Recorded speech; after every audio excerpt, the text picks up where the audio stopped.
Hey, I'm Kayla with WTI, and if you or someone you love is faced with an unexpected short-term or long-term leg injury, you want to make sure that they can do everyday things safely.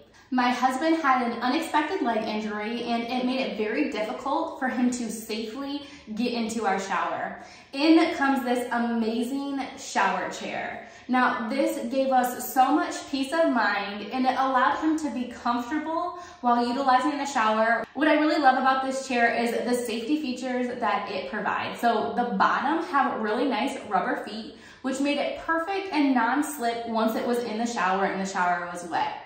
I also specifically was looking for one with handles. This allowed him to utilize those handles when he was getting into the shower, into the chair, and also to be able to give him that stability and support when it was time to get out of the chair. It also has a really nice, comfortable high back as well.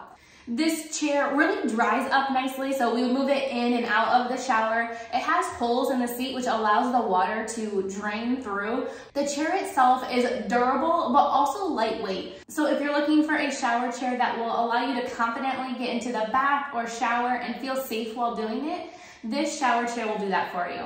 But that's just my point of view.